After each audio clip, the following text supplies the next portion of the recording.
L'âme sœur ne se trouve pas. L'âme sœur se reconnaît. 5 signes que ce n'est pas ton âme sœur.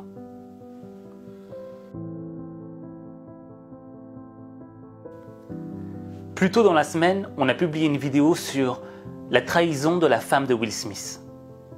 La femme de Will Smith, Jada Pinkett Smith, avait avoué à Will Smith qu'elle avait entretenu une relation avec August Alsina. I think so. I mean, because this is your red table, and you like brought yourself to the red table. I think you need to say clearly what happened. As far as what? You and I decided we were going to take our space, and what happened? Yeah, and then I got into an entanglement with August. That's what I said. An entanglement? Yes.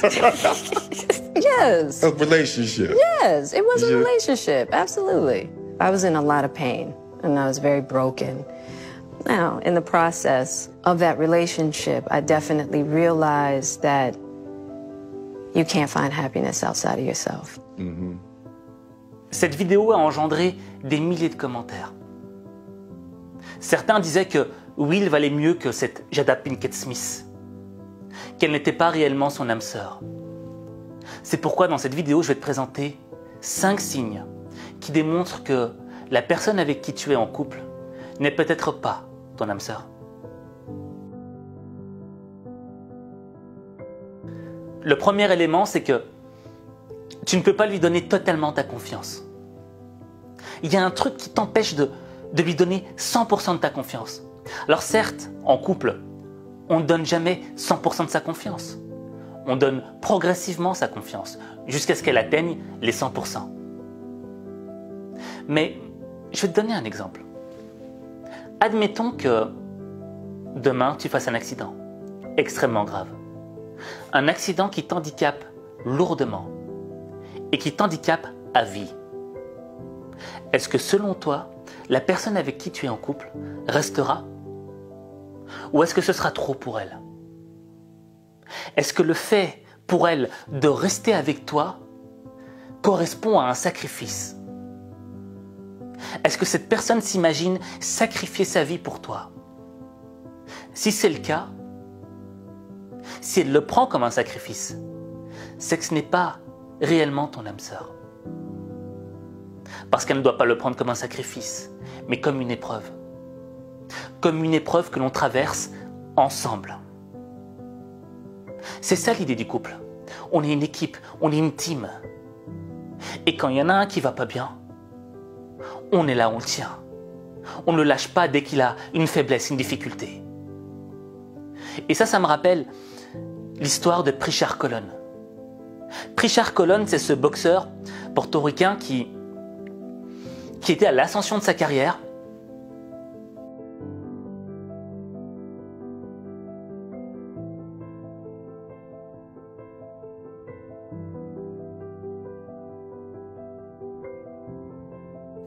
Et qui, après plusieurs coups reçus derrière la tête, s'est retrouvé paralysé à vie.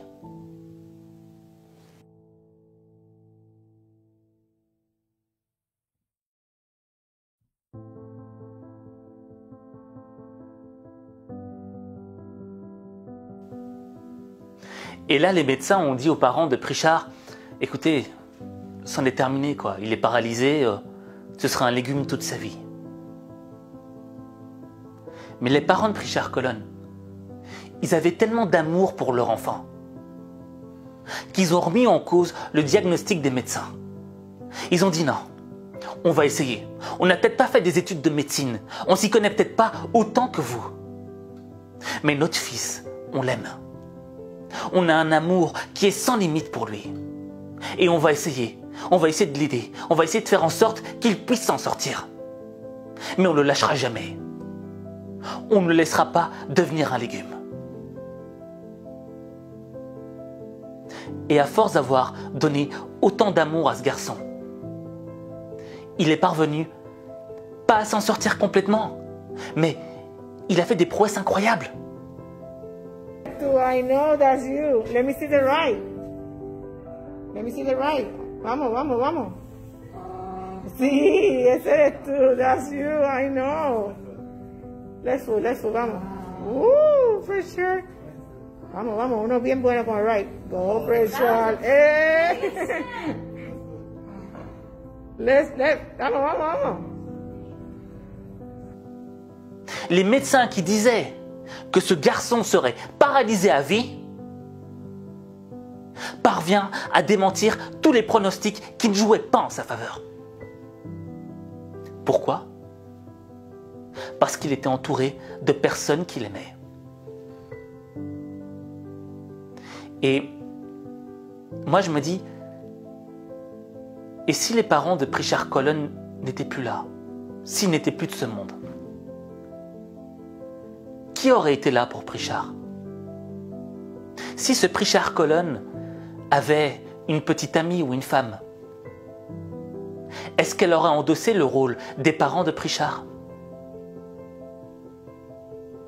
Mets-toi à la place de Pritchard Colon.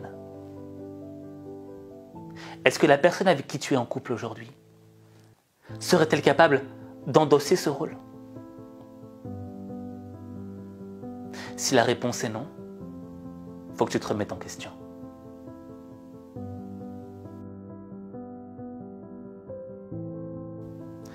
Le deuxième élément, c'est que tu as peur d'être toi-même. Tu n'oses pas être toi-même. Tu es anxieux quand tu es avec cette personne-là. Pourquoi? Parce que tu as peur de la perdre. Tu as peur que si tu lui montres certains traits de ta personnalité, elle décide de te quitter. Et dans le fond, tu es prêt à t'oublier pour que cette personne ne t'oublie pas. Et s'oublier, c'est quoi dans le fond? C'est pas juste oublier qui on est. S'oublier, c'est se laisser piloter par la peur de perdre l'autre. Et quand on se laisse piloter par la peur, et non pas par sa conscience, par son être intérieur, on fonce droit dans le mur. Pourquoi? Parce que cette personne, un jour, va te dire tu vois, ton ami là, il me plaît pas vraiment. Tu vois, ce membre de ta famille là, me dérange. Et toi, comme tu seras piloté par la peur de perdre cette personne que tu aimes sincèrement de tout ton cœur, tu seras prêt à couper les ponts avec des amis ou des membres de ta famille qui t'aiment sincèrement. Des gens qui sont prêts à se battre pour toi. Alors je te pose la question. Est-ce que tu es piloté par la peur de perdre? Si c'est le cas, remets-toi en question.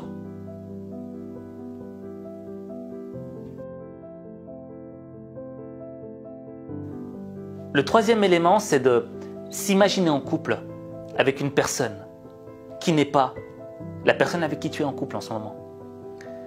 Je vais te donner un exemple. Admettons que tu croises une personne qui est très belle, très séduisante, et que tu commences à t'imaginer en couple avec cette personne. C'est qu'il y a un problème. Parce que, je veux dire, on va pas se mentir, quand on croise une personne qui est extrêmement belle, c'est rationnel de se dire oui, elle est belle. C'est la vérité, cette personne est belle. Mais si toi, tu sais que tu es en relation avec ton âme sœur, tu peux admettre la beauté de quelqu'un, mais tu n'as pas besoin d'aller plus loin. Tu n'as pas besoin de t'imaginer en couple avec cette personne. Pourquoi? Parce que ton cœur est déjà lié à une autre personne. Et quand les cœurs sont liés, quand les cœurs fusionnent, tu vois, ils n'ont pas besoin de s'imaginer fusionner avec quelqu'un d'autre. Tu es déjà en pleine fusion. Mais si tu t'imagines avec quelqu'un d'autre, c'est que ton cœur n'est pas complètement en fusion avec la personne qui est censée être ton âme sœur. Et maintenant, si on prend une autre perspective, en rapport avec le premier élément, la confiance. Admettons que tu sais que la personne avec qui tu es en couple va croiser quelqu'un qui est très beau, une personne extrêmement intelligente, extrêmement séduisante. Je veux dire, c'est le genre de personne qui ne nous laisse pas indifférents. Et toi, tu sais que tu vas partir en voyage et que la personne avec qui tu es en couple va rester avec cette personne extrêmement séduisante. Est-ce que tu auras confiance en ton partenaire? Est-ce que tu penses que ton partenaire risque de flancher? Qu'il suffit d'un rien, d'un petit pour que ça flanche? Si c'est le cas, remets-toi en question.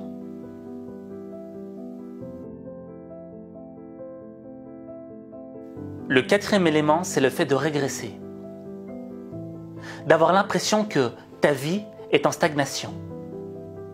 Que tu ne grandis pas, que tu n'évolues pas. Tu sais, selon moi, quand tu es en couple, ton partenaire est censé agir comme un booster dans ta vie, pour te pousser à devenir la meilleure version de toi-même. Mais hélas, parfois il peut agir comme un frein et te pousser à être à l'arrêt dans ta vie, te pousser à ne pas avancer.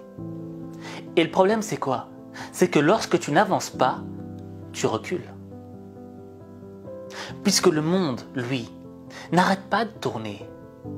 Le monde n'arrête pas d'avancer. Et quand toi, tu es à l'arrêt et que le monde avance, ça signifie que tu recules. C'est pour ça que si tu as l'impression d'être en stagnation en couple, ça veut peut-être dire que tu es en train de régresser, de reculer de la meilleure version de toi-même. Alors, tu sais, il y a cette phrase qui dit oui, mais il faut aimer les gens malgré leurs défauts. Selon moi, je peux le comprendre, qu'il faut aimer les gens malgré leurs défauts. Mais quand tu sais que le défaut rend cette personne moche, que ce défaut rend cette personne moche de l'intérieur, que ce défaut la pousse à régresser, qu'elle l'éloigne de la meilleure version de soi-même, qu'est-ce que tu fais? Est-ce que tu vas être dans la position de celui qui dit « Non mais laisse aller, je t'aime avec tes défauts, hein. Je sais que tu es en train de régresser, je sais que tu es en train de t'éloigner de la meilleure version de toi-même, mais moi je dis rien, je t'aime comme t'es, je t'aime quand t'es comme ça. » Non, c'est pas vrai. Moi je t'aime quand tu deviens meilleur. J'aime te voir évoluer. J'aime te voir te transformer. C'est pour ça qu'on est en couple. Et si moi, je suis là pour agir comme un booster dans ta vie, toi aussi, tu dois agir comme un booster dans ma vie. C'est ça le principe du couple. Et dans un couple, il n'y a pas un rapport de dominant et de dominé. Tu sais, comme la phrase qui dit « derrière chaque grand homme, il y a une femme, etc. » Wow, guys, il n'y a pas une femme derrière ou un homme derrière ou quelque chose comme ça. Il n'y en a pas un qui domine l'autre. C'est pas ça. On est une équipe, on est une team. Et on avance ensemble, on se booste ensemble. Je ne suis pas là pour te dominer, je suis là pour te sublimer. Et si toi dans ton couple, ton partenaire ne te sublime pas, mais te domine, c'est qu'il faut que tu te remettes en question.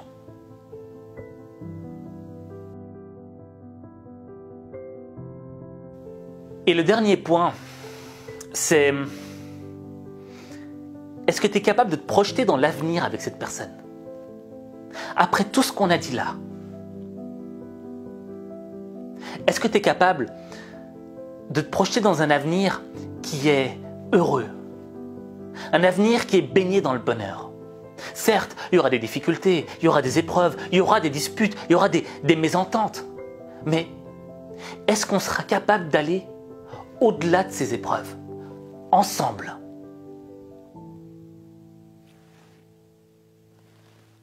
Tu sais, on ne sait pas si dans la minute qui vient, on sera encore vivant. Je veux dire, qui aurait imaginé qu'en cette année 2020, la planète entière serait en confinement? Qu'il y aurait eu une pandémie mondiale? Personne. Et ça veut dire quoi? C'est que on ne peut pas maîtriser ce qui va se passer dans le monde. Et les choses vont très vite. Et la vie elle-même va très vite. Et on peut partir du jour au lendemain. C'est pour ça que chaque seconde dans ta vie, chaque minute est essentielle. Mais ce qui est aussi essentiel, c'est avec qui tu partages ces minutes.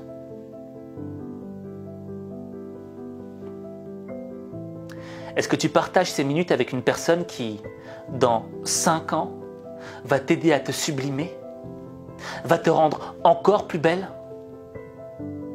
Parce que dans le fond, c'est quoi? On est dans une société où on nous fait croire que être vieux, c'est être moche. Pardon? Est-ce que la beauté n'est liée qu'à l'apparence physique? Non.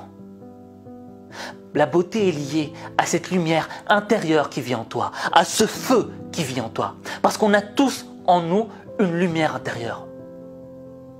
Et lorsqu'on apprend à développer cette lumière intérieure, lorsqu'on apprend à la travailler, lorsqu'on sait de quoi elle est faite, et que jour après jour, on travaille pour devenir la meilleure version de soi-même, cette lumière s'intensifie. Et elle commence à rayonner vers l'extérieur.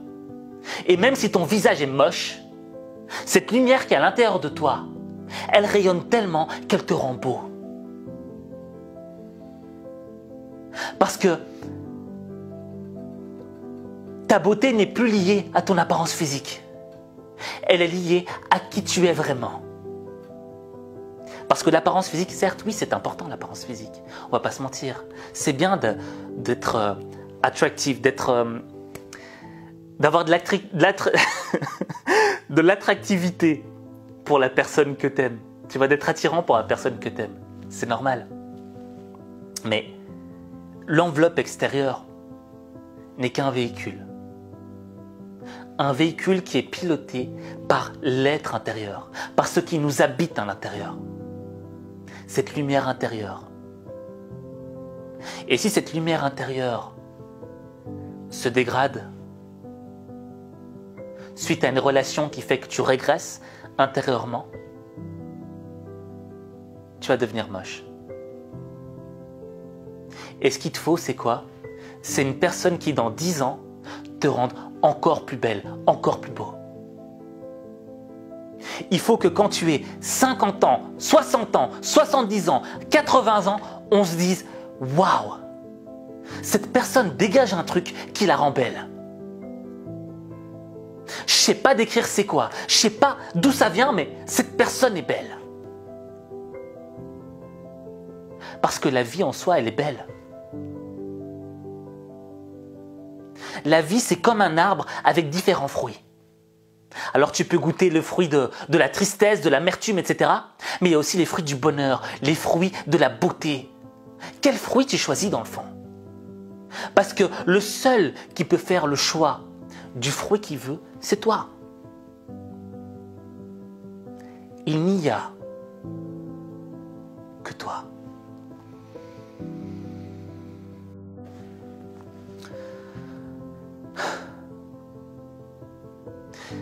Si dans ton entourage, tu connais quelqu'un qui est dans une relation toxique et que tu n'arrives pas à lui parler, tu n'arrives pas à communiquer avec lui, que tu sens qu'il est en train de régresser, envoie-lui cette vidéo.